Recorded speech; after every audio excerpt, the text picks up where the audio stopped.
नमस्कार। siaswamvar.com के YouTube channel में आपका स्वागत है। आज हम बात करेंगे कि भारतवर्ष में मतलब अपने देश में चाहे वो लव मैरिज हो या अरेंज मैरिज हो, इन दोनों प्रकार के विवाहों में तलाक यानी कि संबंध विच्छेद की संभावना बहुत बढ़ रही है। दिन प्रतिदिन ये बढ़ती जा रही है और इसका परसेंटेज शहरों में ज़्यादा है अपेक्षाकृत गांवों में। मैंने अपने कई क्लाइंट से बात किया जिनकी रीमैरिज होनी है या जो लोग रीमैरिज कराते हैं, पुनर्विवाह के लिए आते हैं। हमारा प्रयास भी रहता है कि लोगों का पुनर्विवाह हो, एक नई लाइफ शुरू की जाए और अच्छे ढंग से उस जीवन को व्यतीत किया जाए। जीवन जीने का नाम है। आप किसी एक पार्टनर के ना रहने से, किसी एक पार्टनर के मनमुटाव होने की वजह से या किसी और भी कारणों से तलाक हो जाने के बाद आप अकेला जीवन नहीं बिता सकते। इसलिए हम लोग व्यक्तिगत तौर पर भी लोगों को मोटिवेट करते रहते हैं कि आप शादी करें, विवाह करें और सोच समझ के करें। हालांकि पहले भी लोग सोच समझ के ही करते हैं, लेकिन जीवन में कुछ घटनाएं घट जाती हैं। तो जो क्लाइंट हमारे पास आए या आते हैं, उनसे हमने बात किया। उनके आधार पे मुझे कुछ चीज़ें समझ में आई कि जिन कारणों से अपने हिंदुस्तान में इस वक्त संबंध विच्छेद यानी जैसे तलाक, डाइवर्स, डिवोर्स, जो भी आजकल की भाषाएं चल रही हैं, प्रचलित हैं, वो क्यों होते हैं। सबसे पहले तो इसमें मैं ये कहूँगा कि समाज में बदलते नज़रिया का है। जो समाज में नज़रिया बदल रहा है उसके बारे में बात करेंगे। भारत में पहले विवाह को एक स्थिर और आजीवन संबंध माना जाता था, आज भी माना जाता है, लेकिन अब समाज में इस बारे में थोड़ा सा दृष्टिकोण बदल रहा है। लोग कई बार तो तलाक को विकल्प के रूप में देखने लगे हैं। हमने जो महसूस किया, जो लोग मेरे पास आए, उसमें ये लगा कि तलाक को लोग एक विकल्प के रूप में देखने लगे हैं, खास तौर से तब जब दोनों पार्टनर खुश नहीं है, दोनों पार्टनर संतुष्ट नहीं है।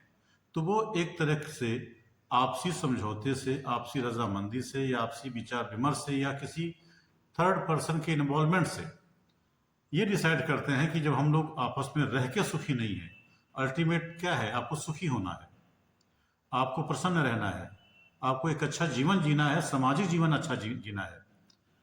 तो जब आपको लगता है कि सारी व्यवधान आपको हो रही है, दिक्कतें हो रही हैं, मानसिक दिक्कत हो रही है, शारीरिक कष्ट हो रहा है, आर्थिक कष्ट हो रहा है, सामाजिक प्रतिष्ठा आपके दांव पर लगी हुई है, उस समय लोग एक नया विकल्प चुनते हैं और वो है संबंध विच्छेद का। फिर भी ये हमारा मानना है और मैं काफ़ी लोग को काउंसलिंग करता हूँ कि जब तक संभव हो सके तब तक एक दूसरे का साथ ना छोड़ें। विवाह एक बार हो जाए तो उसको निभाने की पूरी कोशिश करें। जैसे प्राचीन समयों में, आज से 25-30 साल पहले भी, 20 साल पहले भी हमारे ही देश में, हमें ही लोग के वर्ग में लोग करते थे, संतुष्ट रहते थे, निभाने की पूरी कोशिश करते थे। इधर कुछ सालों में चलन बहुत बढ़ गया है, बहुत ज़्यादा तलाक के केसेस बढ़ गए हैं। एक तो समाज के बदलते नज़रिए के तरीके से, दूसरा कम्युनिकेशन गैप। कम्युनिकेशन गैप बहुत बड़ा गैप माना जाता है। अक्सर चाहे वो लव मैरिज करें या अरेंज मैरिज करें, शुरुआत में तो मान लीजिए एक दूसरे के प्रति शारीरिक आकर्षण होता है, रोमांस होता है, जिसके साथ समय गुजरता जाता है। लेकिन जब सच्चाई सामने आती है तो जो इसमें यह दिक्कत होता है कि जो चीज़ें एक दूसरे के प्रति बताई जाती हैं या देखी जाती हैं, कई बार क्या होता है कि बहुत सारे माँ बाप बड़े होशियार होते हैं, अपने बच्चों की जो डिमेरिट्स है वो खुल के सामने नहीं बताते और वो सारे मेरिट्स को बता देते हैं। पता करने वाले भी उतना पता नहीं कर पाते जितना उन्हें करना चाहिए। ये बातें तो तब पता चलती हैं कि जब आपके घर से उनका रिश्ता हो जाए, किसी प्रकार का रिश्ता हो जाए, बेटे की शादी हो या बेटी की शादी हो, तो ये चीज़ें बाद में पता चलता है। तब मालूम चलता है कि ये व्यक्ति तो कुछ और ही है, बताया कुछ और ही गया, दिखाया कुछ और गया, कुछ दिन तक निभाया कुछ और गया, लेकिन बाद में वो व्यक्तित्व चेंज हो जाता है। हमने व्यक्तिगत तौर पर यह महसूस किया है लोगों से बात करने के बाद। एक बार अगर आर्थिक संकट है तो भी पति पत्नी निभा सकते हैं आपसी बातचीत करके। एजुकेशनल गैप है, शिक्षा का स्तर अगर कम ज़्यादा किसी कारण से झूठ बोल के शादी हो जाए, कुछ हो जाए, वहाँ भी लोग निभा सकते हैं। दिक्कत होता स्वभाव से। जब दोनों का स्वभाव क्रूर हो, विद्वान हो, अपने आप में दोनों विद्वान समझते हो, कोई एक विद्वान समझता हो, दूसरे को हमेशा नीचता दिखाने का प्रयास करता हो, दूसरे को हमेशा छोटा दिखाने का प्रयास करता हो, चाहे वो पति हो या पत्नी हो, दोनों में चीजें आ जाती हैं। उस कंडीशन में बहुत ज्यादा कष्ट होता है और उस समय फिर एक ही विकल्प यही होता है कि भाई उनको छोड़ देना चाहिए या हमको अलग रह लेना चाहिए। फिर भी हम लोग siaswayamvar.com विशेष तौर पे ये कभी नहीं चाहता कि एक बार जो विवाह हो जाए वो खत्म हो या संबंध विच्छेद हो। इसमें एक तो जो मेन चीज आई सामाजिक में जो समाज में बदलते नजरिया, दूसरा कम्युनिकेशन गैप, तीसरा आर्थिक स्वतंत्रता। आजकल लड़के और लड़कियां दोनों काफी हद तक आर्थिक स्वतंत्र हो रहे हैं।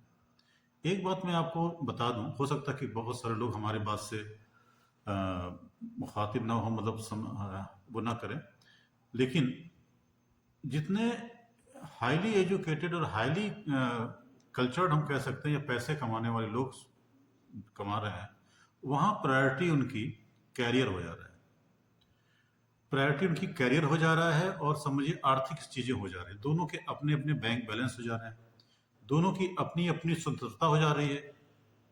वहां पर बहुत सारा टकराव होने की स्थिति पैदा हो जाता है। एक चीज मैंने और भी देखा है कि अगर हस्बैंड और वाइफ दोनों 12-12 घंटे, 10-10 घंटे, 8-8 घंटे काम करेंगे और शाम को आने के बाद फिर अपने ऑफिस की चर्चा, अपने बॉसेस की चर्चा, अपने कुलीग्स की चर्चा, अपने सबऑर्डिनेट की चर्चा, अपने काम की चर्चा करेंगे, तो उनके अंदर धीरे धीरे आकर्षण खत्म हो जाएगा, परिवार के प्रति जिम्मेदारियां खत्म हो जाएंगी। जिम्मेदारी खत्म नहीं होती, लेकिन समझना कम हो जाएगा। अगर वो घर से दूर हैं तो अपने वन परिवार को उपेक्षित करना होने लगेंगे, अपने आप होने लगेंगे, फिर कहीं न कहीं वो फ्रस्ट्रेशन का कारण बन जाता है। ईश्वर ने अगर उनको बच्चे दे दिए, पुत्र पुत्री दे दी, कृपा हो गई भगवान की उनके ऊपर, उनको पालने की जिम्मेदारी हो गई। उनको या तो आजकल क्रश बने हुए क्या कर उसमें से बच्चों छोड़ के जाते हैं, या अपने घर पे कोई नौकरानी आया हुआ रखते हैं, नौकर रखते हैं। कोई विकल्प नहीं होता तो घर से बूढ़े माँ बाप को बुलाया जाता है।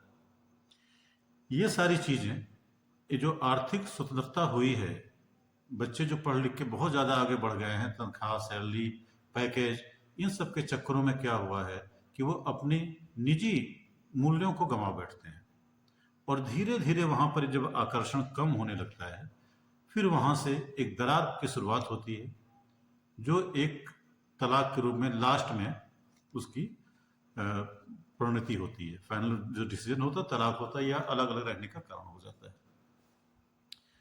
आप जब भी रिश्ते करें, चाहे वो लड़का हो या लड़की हो, ठीक है, सभी को अपने पैरों पर खड़ा होना चाहिए, करना चाहिए। एक समय ऐसा था कि लोग लड़कियों को दहेज के रूप में मार देते थे, दहेज ना मिलने पे ताने बहुत देते थे। बहुत सारी चीजें अभी भी हैं, लेकिन परसेंटेज अब बहुत कम है। कम इसलिए है कि लड़की भी स्वतंत्र है, पढ़ी लिखी है, कमा भी रही है, नहीं कमा रही तो कमाने की क्षमता है उसके अंदर, लड़के में भी वैसे गुण हैं। तो अब वो जो दहेज से संबंधित समस्याएं थी वो तो काफी हद तक कंट्रोल में है, कम है। सरकार ने भी बहुत अच्छे स्टेप उठाए, कदम उठाए, जिस कारण से लोग भयभीत हैं, डर के मारे वो चीजों को नहीं करते हैं, दहेज वगैरह की बातें नहीं करते हैं। फिर भी और भी बहुत से सारे कारण हैं। मान लीजिए किसी दंपत्ति में शादी हुई, किन्हीं कारणों से बहुत दिनों तक बच्चा नहीं पैदा हुआ, उसमें एक दूसरे पर आरोप प्रत्यारोप लगाते हैं। अगर समझदार दंपत्ति है तो समस्याओं को साथ बैठ के समझ के उसका एक निराकरण निकाल लेते हैं, एक हल निकाल लेते हैं। लेकिन अगर वहां पर समझदारी नहीं दिखाई पड़ती, घमंड दिखाई पड़ता है, या अपने आप को होशियारी दिखाई पड़ती, दोनों पक्षों में वहां तकरार होता है कि हमारे में कमी नहीं है, तुम्हारे में कमी है, तुम्हारे में नहीं, हमारे में, ये सारी चीजें चलती रहती हैं। इन कारणों से भी बहुत सारे तलाक के केसेस देखे गए हैं। जब लोग टॉर्चर करते हैं दूसरे को, वहां तलाक के केसेस देखे गए हैं। बहुत कम देखा गया है कि बेटे या बेटियां जिनका विवाह हो गया है वो निभाने की कोशिश आज भी कर रहे हैं। परसेंटेज कम है उनका, घर तभी भी कायम है उनका इस वक्त। इसके बाद जो मुझे और कारण समझ में आ रहा है, जो हमने उन लोगों से बात करने के बाद देखा, कि संस्कारों में और परंपराओं में बदलाव आ गया है। पहले विवाह बेटा बेटी का नहीं होता था, एक घर का नहीं होता था, एक परिवार का नहीं होता था। आप ये समझ लीजिए, एक शहर से दूसरे शहर का होता था, एक मोहल्ले से दूसरे मोहल्ले का होता था। अगर कोई रिश्तेदार आ जाता था तो पूरे मोहल्ले का रिश्तेदार होता था, पूरे गांव का रिश्तेदार होता था, पूरे घर का रिश्तेदार होता था। एक समझौता था। लेकिन अब विवाह एक व्यक्तिगत खुशी होकर रह गई है, निजी खुशी होकर रह गई है, और संतोष अधिक महत्वपूर्ण हो गया है। समाज दूसरे पायदान पे आ गया है। आजकल लोग विवाह को एक बंधन की तरह से नहीं, व्यक्तिगत विकल्प के रूप में देखने की कोशिश करते हैं, देख रहे हैं। इस कारण से भी तलाक में वृद्धि होती जा रही है। प्रेम विवाह का एक बहुत बड़ा कारण यह है कि जब तक विवाह नहीं होता तब तक बहुत सारी चीजें छिपी रहती हैं। अरेंज मैरिज में तो लोग पता करने की कोशिश करते हैं, 70-80%, 90%, 50% तक पता हो जाता है। प्रेम विवाह में सिर्फ एक ही चीज दिखाई पड़ता है, आमने सामने लड़के लड़की का प्यार, जो उनको समझ में आता है। उसी आधार पे शादियां हो जाती हैं। और धीरे धीरे हमने ये देखा कि जब दोनों के चीजों की दोनों पार्टनर्स की मानसिकता, आदतें, जीवन शैली समझ में आने लगती हैं और ना समझने की कोशिश होने लगती है, नाकाम हो जाती है, वहां पर लव मैरिजेज में काफी ज्यादा डिफरेंसेस आने शुरू हो जाते हैं, जिससे कि लव मैरिजेज में संख्या आज भी अरेंज मैरिज की अपेक्षा ज्यादा है तलाक की। इसके अलावा एक चीज और ही मुझे समझ में आता है कि परिवार और समाज का दबाव। हालांकि परिवार और समाज का दबाव हमेशा होना चाहिए बच्चों पे। जिस उम्र में माँ बाप होते हैं वो सारी जीवन के अनुभवों को निचोड़ उनके पास होता है, लेकिन बच्चों में वो चीजें नहीं होती।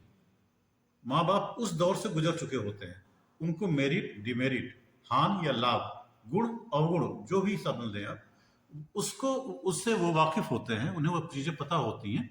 लेकिन बच्चों को वो चीजें पता नहीं होती हैं। तो एक तरीके से यहाँ पर परिवार और समाज का दबाव इस पे होना चाहिए, जिस कारण से वो लोगों को समझा सकें, कर सकें। लेकिन कई बार यही दबाव जब उल्टा पड़ जाता है, यही दबाव जब माँ बाप की तरफ से उल्टा पड़ने लगता है कि तुम्हारी बहू ऐसी है, तुम्हारा हस्बैंड ऐसा है, तुम्हारा ये अच्छा मैका खराब है, तुम्हारा ससुराल खराब है, तुम्हारे ये जब कमियां गिराना घर के, समाज के, परिवार के लोग शुरू कर देते हैं, तो कई बार वो दबाव भी वो सहन नहीं कर पाते। जहाँ एक्सट्रीम हो जाता है, जहाँ अति हो जाती है, वहां पर भी ये चीजें एक तरीके से तलाक का रूप ले लेती हैं। कई बार मानसिक और शारीरिक अवस्थाएं स्वास्थ्य से संबंधित है।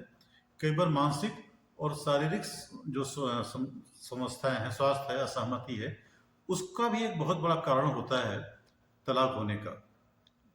कई बार लोग छिपा के मंद बुद्धि से या बहुत तीव्र बुद्धि से, जिसको लगता है कि हम सब कुछ जानते हैं, हम सब कर लेते हैं, वहां विवाह हो जाता है। वहां एक असहमति सी बनने लगती है।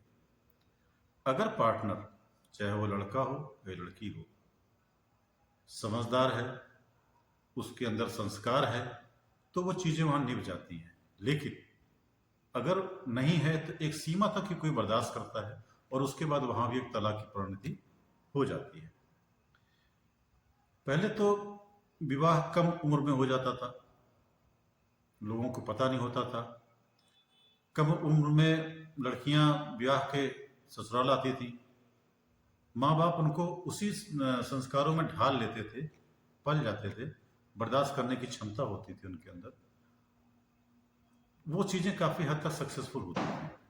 अब अगर कम समय में विवाह हो जाए, लव मैरिज हो जाए, वहां पर एक बहुत ही गलत निर्णय हो जाता है, क्योंकि पार्टनर अगर कम उम्र में शादी होती है, हालांकि शादी की उम्र सरकार ने डिसाइड कर रखा है 18 और 21, लेकिन आजकल के समय में 18 और 21 का मुझे कोई समझ में नहीं आता, क्योंकि जो लोग मैरिज ब्यूरो चलाते हैं या मैट्रिमोनियल वेबसाइट चलाते हैं या देखते हैं, उनको ये बात का बिल्कुल एहसास होगा कि शादी के लिए लड़कियों ही मैक्सिमम आती तो 18 से हैं लोग, लेकिन जो अधिकतम संख्याएं हैं वो करीब आप ये समझ लें 22 साल से 25 साल के बीच की लड़कियों की संख्या होती है।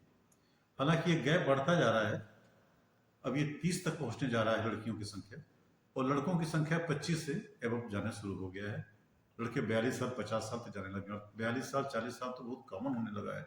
हम लोग के पास केसेस बहुत हैं, आते हैं, हम लोग उनके लिए प्रयास भी कर रहे हैं, काउंसलिंग का काम भी हम लोग करते रहते हैं, उनसे समझने समझाने की कोशिश करते रहते हैं। तो अगर उनकी शादी समय से पहले हो जाए या कम उम्र में हो जाए, जब वो मेच्योर नहीं होते, किसी भी अहम निर्णय को लेने में सक्षम नहीं होते, ऐसे समस्याओं में धीरे धीरे रिश्ता रिसने लगता है, फिर वहां से चीजें दिक्कत होती रहती है। आजकल बहुत सारे पॉइंट्स जो मेरे समझ में आए, जो हमने अपने कस्टमर से बात करके, क्लाइंट से बात करके, उनके पेरेंट्स से बात करके समझा सीखा, ये उसके आधार पे मैं आपसे बात कर रहा हूँ। अभी भी बहुत सारे लोग ऐसे हैं कि जो अपने व्यक्तिगत सुख और संतुष्टि के लिए फैसले ले लेते हैं, और स्वतंत्रता का भी उसमें होता है, निर्णय होता है कि हम स्वतंत्र हैं। कहीं न कहीं हमारे बच्चों को एक परिवार में, एक समाज में बंधने की जरूरत है, एक दूसरे से कंधा मिलाने की जरूरत है, लेकिन समय पड़ने पे एक दूसरे को बड़ा या छोटा मानने की भी जरूरत है। अगर आप बड़े हैं, आपको लगता है कि अभी भी हमारा समाज मेल डोमिनेटिंग है, तो ये आप बड़प्पन दिखाइए अपने फीमेल पार्टनर से, अपनी पत्नी से, कि वो आप पे आश्रित हो ना हो, या बराबर का उसका निर्णय होना चाहिए, निर्णय उसके बराबर का होना चाहिए, उसकी सहमति होनी चाहिए, उसको अच्छे ढंग से उसे सम्मान मिलना चाहिए, शारीरिक, आर्थिक, मानसिक, सामाजिक, वैचारिक, उसका सम्मान पूरा होना चाहिए। उसी तरह से लड़कियों को भी अपने ससुराल में अपने पति और उनसे संबंधित सभी लोगों का अच्छे ढंग से आदर, सत्कार, सेवा इत्यादि करना चाहिए। अगर वो कमाती हैं तो उनसे आर्थिक सहयोग मिलता ही है, आने वाली पीढ़ियों को भी एक नया सहयोग मिलता है। siaswayamvar.com बीच बीच में आप सभी से अपने अनुभवों के आधार पर हम अपने अनुभव शेयर करते रहे हैं, लोगों के अनुभव के आधार पर हम अपने अनुभव बना के शेयर करते रहे हैं, आपके बीच में आते रहे हैं, और ये कोशिश हमारी है कि समाज में विवाह अच्छा हो, लंबे समय के लिए हो, आजीवन हो, पीढ़ी दर पीढ़ी। जैसे पहले हम लोग करते थे कि हमारी रिश्तेदारी कहाँ पर है, हमारी जड़ें मालूम होती थी, हमारे कई लोगों को रिश्ता मालूम होता था। आजकल बहुत सारे बच्चों को अपना गोत्र नहीं मालूम, अपने नानके दादके नहीं मालूम, अगर मालूम भी चल गया तो उनके बुआ फूफा नहीं मालूम। बहुत सारी चीज़ें उनको नहीं पता है। जो रिश्ते होते थे, समय बड़ा अच्छा दिखाई नहीं पड़ रहा है हमको, क्योंकि जनसंख्या कम होने के कारण बहुत सारे रिश्ते खत्म होते जा रहे हैं। इसमें जो एक सब लोग साथ बैठ के बात करने की चीज़ें होती थी, दबाव बनता था या रिश्ता बनता था, वो खत्म होता जा रहा है। फिर भी जो भी है बहुत ठीक चल रहा है इस समय, जैसा भी है। एक ही हम आपसे बच्चों से जो हमारे YouTube देख रहे हैं या हमारी बात को सुन रहे हैं, अभिभावक, गार्जियन, माता पिता, पहली जिम्मेदारी आपकी ही है, बच्चे बाद में आते हैं। आप अपने बच्चों को अच्छा संस्कार दें, उन्हें समझाएं, चाहे बेटा हो या बेटी हो, उसको बिल्कुल ज्ञान दें कि वो पढ़ाई, नौकरी, आर्थिक सफलता के साथ साथ परिवार एक बहुत बड़ी जिम्मेदारी है, और उसको निभाए, अंत तक उसे निभाए, और एक दूसरे का साथ बना रहे। तलाक के बाद का जीवन बहुत कष्टमय है, संघर्ष में है, ये मैं महसूस करता हूँ। मेरे पास बहुत सारे बच्चे आते हैं, लड़के लड़कियां आते हैं, उनके दर्द, उनके इमोशंस को मैं समझता हूँ। उनको समझने के बाद ही मैं आज ये आपसे शेयर करता हूँ कि आप अपने इर्द गिर्द अगर ऐसा कोई माहौल बन रहा है, उसे रोकें, समझाएं। अंततः तलाक, संबंध विच्छेद, डिवोर्स की स्थिति न बनने पाए। धन्यवाद, नमस्कार।